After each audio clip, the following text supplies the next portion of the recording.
next is Caroline.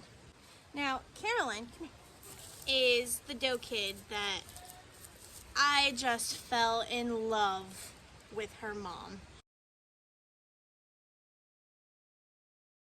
Her dam is absolutely gorgeous, and I didn't care what buck she was bred to.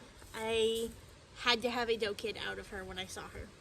And Caroline has kind of become my little buddy. She is the spoiled baby, aren't you? You're the spoiled tiny one. Yeah.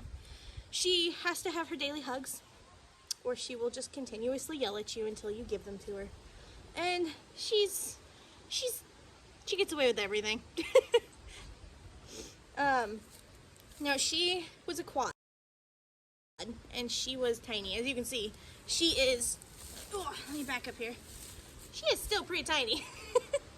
And so she is definitely not getting bred this year. She will wait, and she will be my dry yearling to show next year. Now, she's a chocolate Chamosay. Her mom is just a Chamosay. Her sister is covered in moon spots. And I thought when she was a baby that she had some of them. But I don't see any on her.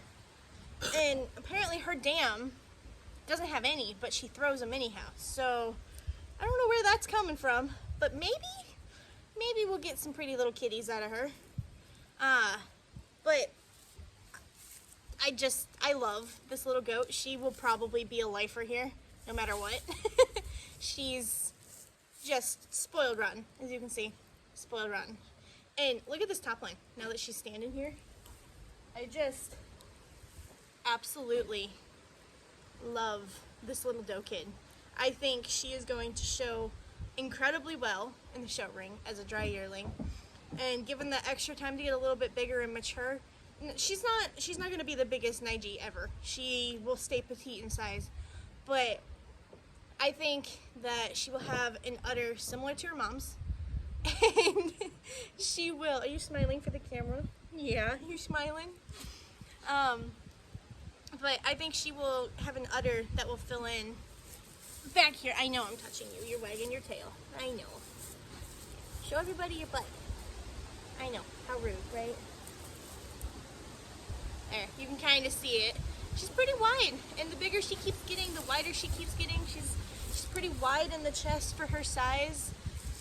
I think combined with her structure and her pretty little flash, because she's got white all over, that she's going to be a looker once she's a 2-year-old first freshener.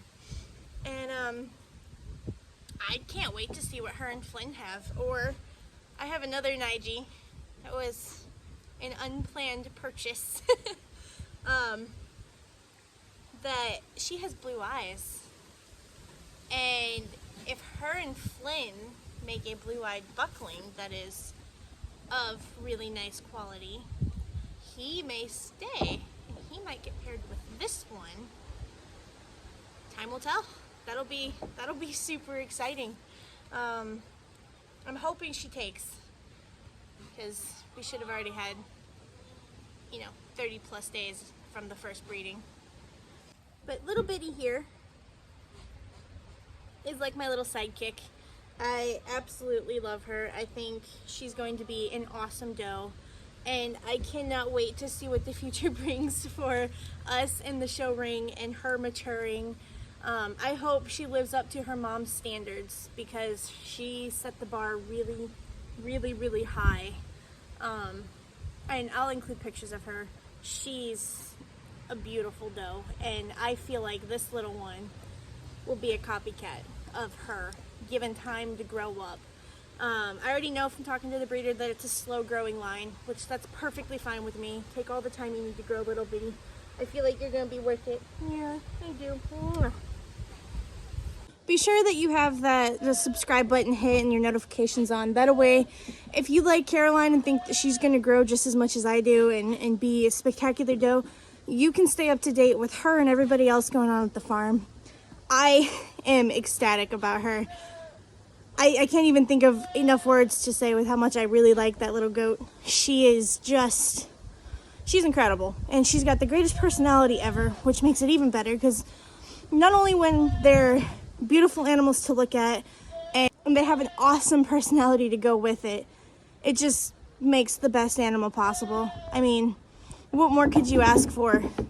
Quality animal with a personality that you can't beat.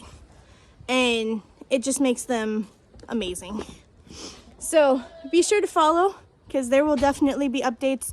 Next year I'm going to get myself set up to where I can record the classes, so I can take snippets of everybody being shown and, you know, actually hear what the judge has to say about all of my animals. That way I can help keep a mental record on, okay, this judge thought this judge thinks this, here's a weak spot, here's a really awesome thing that a lot of judges keep saying.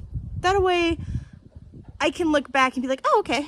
That way me as a new person with all of this and the whole 9 yards of learning dairy goats and showing and registrations, and it's a lot to take in. So the more records I can keep, whether it's video records or paper records, will help me learn what I need to do to be a better breeder.